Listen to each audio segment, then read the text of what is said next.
سود کی بہت سی معاشی، اخلاقی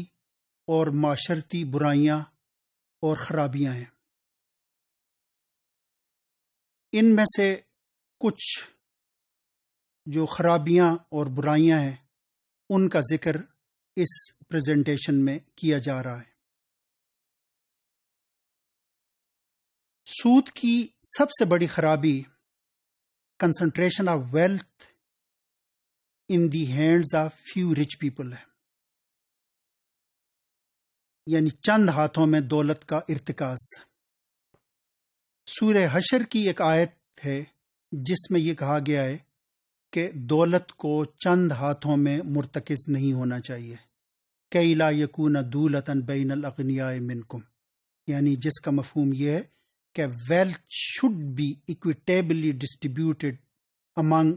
all the segments of the society, among all the people of the society، کہ دولت تمام لوگوں تک منصفانہ اور عادلانہ طریقے سے پہنچے۔ یہ نہ ہو کہ دولت چند امراء اور جو مالدار لوگ ہیں ان کے ہاتھوں میں مرتکز ہو۔ سود اس واضح قرآنی ہدایت کے بالکل خلاف ہے، یا کہ سود میں اس واضح قرآنی ہدایت کی خلاف ورزی ہوتی ہے کہ اس کے ذریعے دولت غریبوں سے نکل کے اور امیروں کی طرف منتقل ہوتی ہے اور دولت اس طریقے سے گریجولی مرتکز ہوتی جاتی ہے۔ اس کو ہم ارتکاز دولت کو ہم آج کل کے جو بینکاری نظام ہے، کنونشنل بینکنگ سسٹم، اس سے ہم آسانی کے ساتھ اس کی وضاحت کر سکتے ہیں۔ ہم یہ دیکھتے ہیں کہ جو لوگ بینک میں اپنے کھاتے کھلواتے ہیں، یعنی جنہیں ہم ڈپازیٹرز کہتے ہیں، وہ عام طور پر اسمال سیورز ہوتے ہیں، کہ ان کی چھوٹی چھوٹی بچتیں ہوتی ہیں، کہ کوئی 500 روپے رکھوا رہا ہے، کوئی 1000 روپے رکھوا رہا ہے، کوئی 2000 روپے رکھوا رہا ہوتا ہے۔ یعنی اس کا مطلب یہ ہے کہ جو ڈپازیٹرز ہیں یا کہ جو سیورز ہیں، یہ سارے کے سارے غریب لوگ ہیں، عام افراد ہیں، یعنی ان میں کوئی بہت بڑے مالدار یا کہ سرمایہ دار نہیں ہے، اور ان کی تعداد لاکھوں اور کروڑوں میں ہوتی ہے۔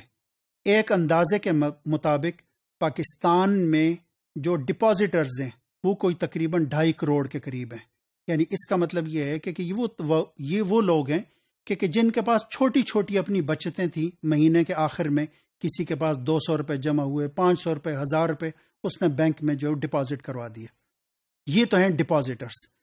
یہ سارے کے سارے پیسے ایک حوض میں ایک جگہ جو جمع ہوتے ہیں، کہ جس کو ہم بینک کہتے ہیں۔ اس کے بعد یہاں سے جو لوگ بینیفٹ کرتے ہیں یا جو اس کے بینیفیشری ہیں، وہ عام طور پر بڑے بڑے سرمایہ دار، تاجر، صنعت کار، کہ کوئی شخص وہاں سے 20 کروڑ لے رہا ہے، کوئی 30 کروڑ کی فائنینسنگ لے رہا ہے، کوئی 1 ارب لے رہا ہے، کوئی 2 ارب جو لے رہا ہے۔ یعنی اس کا مطلب یہ ہے کہ جو اس میں جو لینڈر ہیں، قرض دینے والے، جن کی تعداد ایک اندازے کے مطابق پاکستان میں 2.5 کروڑ ہے، یہ 2.5 کروڑ غریب قرض دینے والے اور اس کے بعد اس قرض سے استفادہ کرنے والے کوئی 4000، 5000، کوئی 10,000 کے قریب جو لوگ ہیں، کہ جو کہ اس سے، یعنی جو انہوں نے قرض لیا ہوتا ہے اس سے وہ دگنا چگنا وہ کماتے ہیں۔ اور اس کا نتیجہ یہ ہوتا ہے کہ جو ڈسٹریبیوشن آف ریٹرنز ہیں اس میں بھی ایک قسم کا انجسٹس ہوتا ہے۔ یعنی اس کا مطلب یہ ہے کہ اگر جو تاجر ہے یا صنعت کار جس نے بینک سے پیسے لیے ہیں، اس نے تو اس 1 کروڑ سے 2 کروڑ کمائے ہیں، 10 کروڑ سے اس نے 20 کروڑ جو ہے وہ کمائے ہیں، یعنی دگنا اس نے کر لیا ہے، جب کوئی چھوٹی سی اماؤنٹ بینک کو واپس کر رہا ہوتا ہے۔ تو اس کا مطلب یہ ہے کہ یہ ایک قسم کا ظلم